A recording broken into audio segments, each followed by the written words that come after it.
Ito pong si Congressman Terry Redon, tinawag daw po na makakapal ang mukha.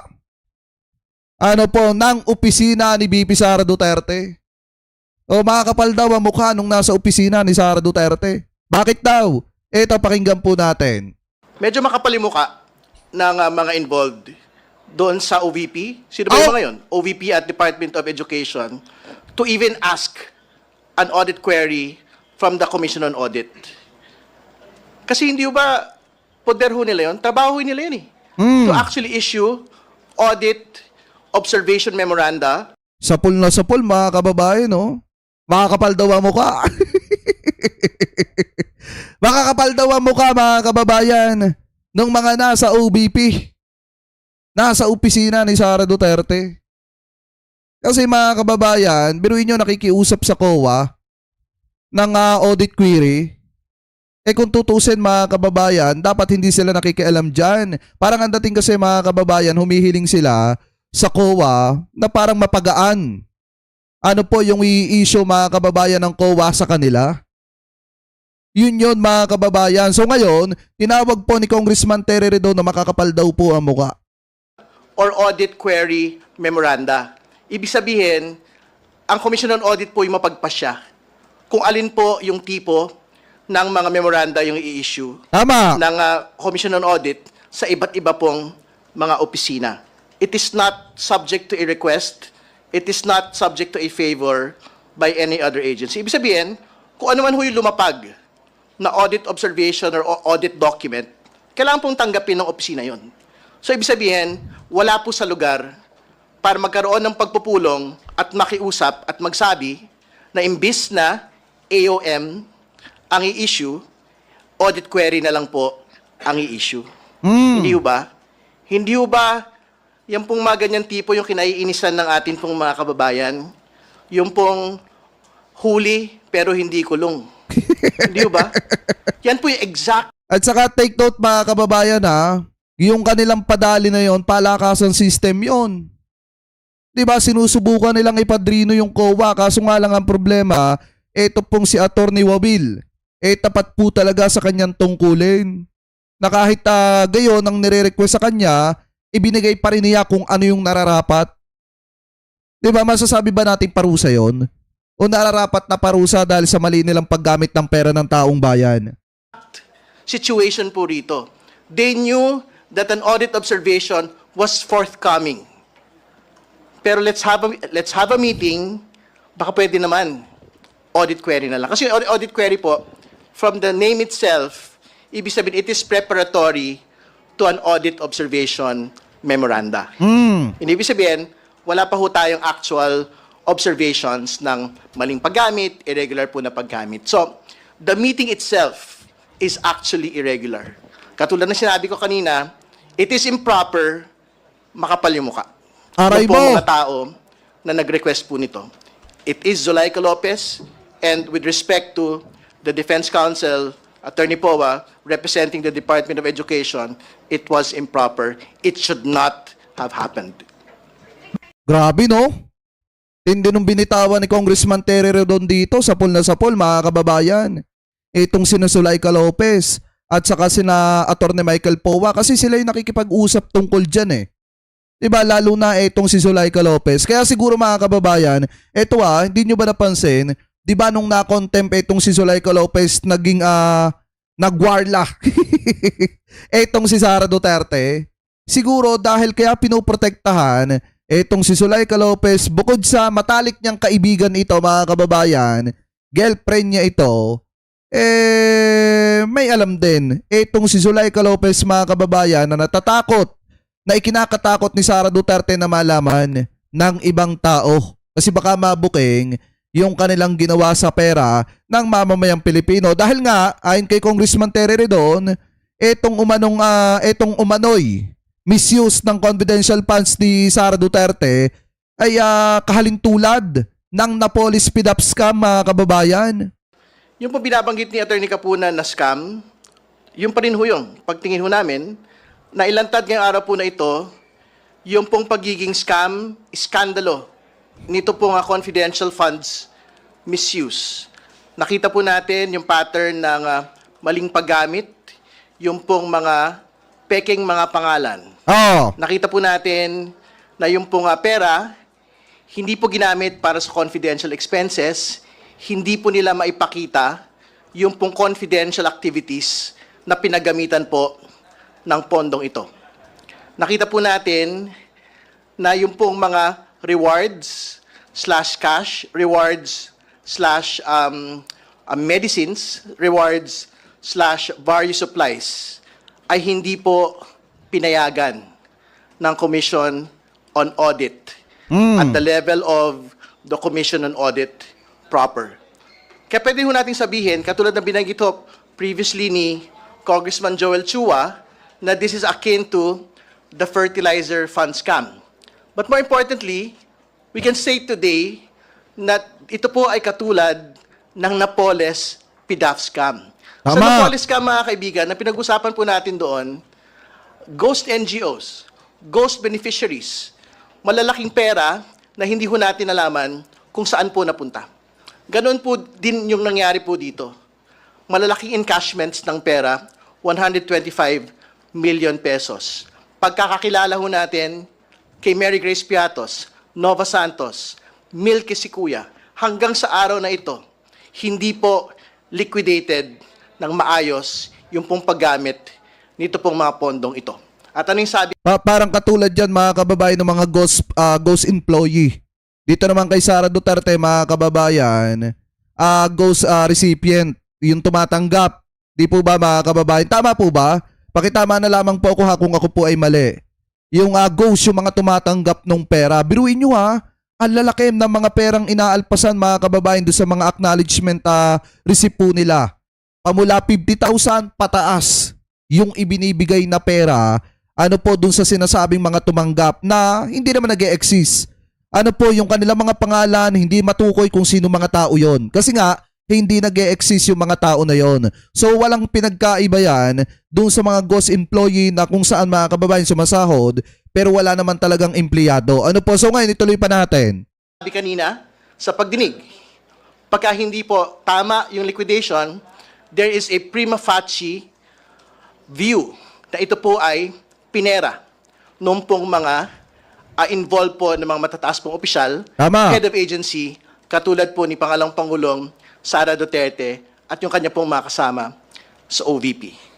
So sa dulo-dulo ho, the burden is not on the prosecution at this point. The burden of evidence is already on the defense.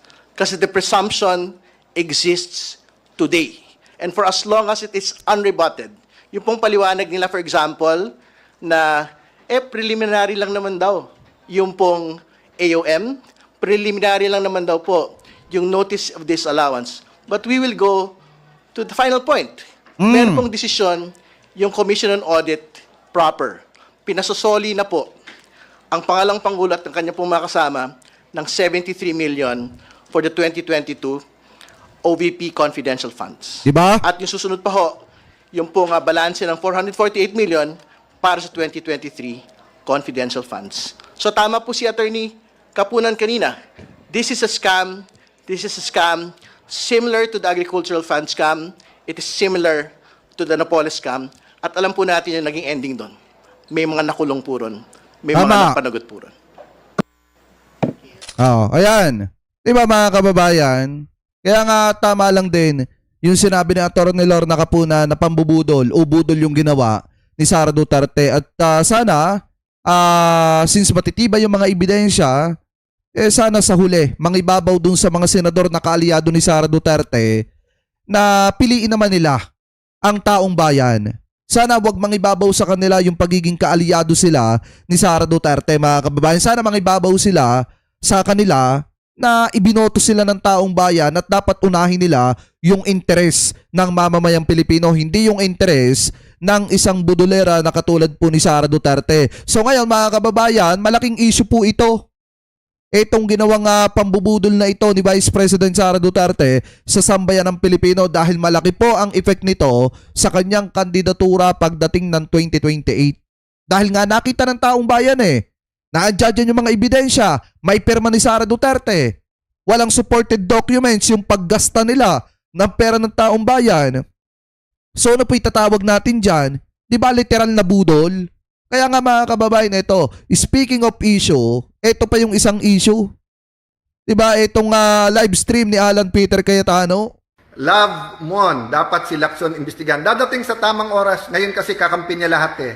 Matapang Ayan no, speaking of issue mga kababayan, ito yung hindi na matapos-tapos na issue. Yung pagla-live selling ni Alan Peter Cayetano para punteryahin si Senator Ping Lacson. Tapos pag binalikan ni Senator Ping Lacson, sasabihin inaaraw-araw siya. Love Mon, dapat si Lacson imbestigahan. Dadating sa tamang oras, ngayon kasi kakampi niya lahat eh. Matapang magpa-imbestiga kasi kakampi niya lahat at yung mga ahensya, yung mga tinatawagan niya and everything. Siyempre, entertain siya. May, alam mo naman style niya, may kasamang pananakot. But Love Mon, dapat si Lacson. Ayan o, di ba mga kababayan, siya yung magaling tumira ng tumira. Pero pag binalikan siya ni Senator Ping Lacson mga kababayan, sasabihin inaaraw-araw siya. At troll, etong si Senator Ping Lacson. Anyway, ay shoutout kay Rizaldi Verdelio. Mega love shoutout po sa inyo sir. Thank you po sa pagsuporta. Kaya MC Reza Forever Reta Martinez, mega love shoutout po Meron pong isang Senator Judge Troll. Yan. Yung Senator Judge Troll na yon ay trinotroll ako halos araw-araw. Pero di ba pabiktima kababayan? Feeling biktima. Pero siya naman yung araw-araw nagla-live selling at pinupunteriya si Senator Ping Lacson. Tapos ngayon, na binabalikan siya ni Senator Ping Lacson mga kababayan, pinapalabas niya na inaaraw-araw siya ni Senator Ping Lacson at parang siya pa ang ape. Kung tutusin nga mga kababayan, dapat nga nagpapasalamat tayo kay Senator Ping Lacson. Bakit? Nung sinabi niya na may anomalya na nangyayari sa Taguig, doon natin nalaman mga kababayan na sa kabila ng papogi ni Alan Peter Cayetano, may problema pala yung lungsod na nasasakupan nila mga kababayan. May problema pala yung Taguig pagdating po sa mga flood control. Magaling mamuna sa iba, pero yung sarili po nilang bakuran hindi nila malinis, binabaha pa rin. Panay marites or panay inconclusive, ika nga, argumentative, hearsay. Walang katotohanan at hearsay lamang ang mga pahayag ni Senator Panfilo Ping Lacson ayon kay Senator Alan Peter Cayetano. Sa Facebook post ni Senator Lacson, wala, stress na to mga kababayan kasi alam niya na nagkamali siya nung pinunteriya niya si Senator Ping Lacson kasi hindi siya tinatantanan eh. Kada maglalabas si Alan Peter Cayetano ng pambabatikos, paninira kay Senator Ping Lacson, ang inilalabas ni Senator Ping Lacson, ebidensya. Diba? Ang pinupunteriya ni Senator Ping Lacson, yung problema sa lugar na nasasakupan ni Alan Peter Cayetano. Kaya dito talaga mga kababayan, natataranta si Alan Peter Cayetano kasi nga baka mamaya, mabulgar, na yung mga proyekto na palpak sa Taguig, ang nagkokontrol noon ay walang iba kung hindi si Senator Alan Peter Cayetano nung panahon na siya ay kongresista pa. sinabi nitong halos kontrolado ni Senator Cayetano ang mga proyekto ng Department of Public Works and Highways o DPWH sa Taguig City na kanilang baluarte. Itinalaga umano ang mga proyektong pang-infrastruktura sa mga paboritong contractors at pinasusunod sa utos ni Senator Cayetano ang mga district engineers. Batay din umano sa case study ni Senator Lacson sa Taguig, nagbukas ito ng cauldron of worms matapos ang kanyang meeting sa Philippine Reclamation Authority. Mayroon anyang ghost slope protection projects at illegal na mga lupang na-reclaim na bahagi ng Laguna Lake. Sa Facebook Live ni Senator Cayetano kanina, iginiit niyang proyekto lahat ng gobyerno ang nasa Laguna Lake at lahat ng ito ay mapapakinabangan ng publiko. Dito po sa Bikutan, for a few kilometers, yan po ay gobyerno lahat po. Hindi totoo po yung mga marites na nagkakalat na may reclamation daw dyan na private. Yan po ay gobyerno lahat. Hindi, dapat ang ipaliwanag mo yung nangyayaring pagbaha dyan. Dapat yan ang ipaliwanag mo. Yung mga nangyayaring pagbaha, umulan lang ng konti, binabaha na. Dapat yan ang sinasabi, ipinapaliwanag at sinasabi mo sa publiko, lalo na doon sa mga taga-suporta mong taga-Taguig. Ipaliwanag mo sa kanila kung bakit binabaha sila kapag umuulan. Kumpiyansa si Senator Cayetano na kahit imbestigahan siya ng mga ahensya ng gobyerno maging ng ombudsman ay matutuklasan lang nila kung gaano kaganda ang mga proyekto sa Taguig. Kabilang anya dito ang mga parke na libre para sa lahat. I'm confident when the agency sit down, when it is a sober, even po yung sa final niya sa ombudsman, pag tinignan to ng mabuti, makikita po nila na napakaganda po ng development ng ating syudad at makikita nila na ito po ay isang modelo din na pwedeng gawin po sa Rizal at Laguna, around the Laguna Lake. Matapang lang din anya si Senator Lacson na magpaimbestiga sa ngayon dahil sa mga kakampi nito. Ngayon kasi kakampi niya lahat eh. Matapang magpaimbestiga kasi kakampi niya lahat at yung mga ahensya, yung mga tinatawagan niya and everything. Siyempre, entertain siya. May, alam mo naman style niya, may kasamang pananakot.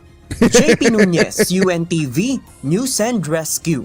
Diyos ang aming sandigan, serbisyo publiko ang aming pinahahalagahan. Ayan mga kababayan Yan daw diskarte ni Senator Ping Lacson, may kasama daw pong pananakot. So ang tanong dito, Senator Alan Peter Cayetano, natatakot ka na ba? Kasi sa itsura mo, Senator Alan Peter Cayetano, mukhang kinakabahan ka at nadidepress ka na dito kay Senator Ping Lacson kasi hindi mo talaga maintindihan kung bakit napasok mo yung problema na yan. 'Di ba? Kung bakit si Senator Ping Lacson pa yung pinunteriya mo. Alam niyo mga kababayan siguro napapaisip itong si Senator Alan Peter Cayetano na bakit kaya si Senator Ping Lacson pa yung binangga niya mga kababayan. Alam niyo naman na wala siyang maiibato kay Senator Ping Lacson. Samantalang si Senator Ping Lacson kayang maghanap mga kababayan ng pwedeng ibato dito kay Alan Peter Cayetano, lalo na at kung may problema yung kanyang dating nasasakupan. Diba? Kaya dito sa pagkakataong ito siguro naiisip ni Alan Peter Cayetano na nagkamali siya mga kababayan. Diba? Siguro napapaisip siya na baka mapatulad siya kay Marcoleta na makulong.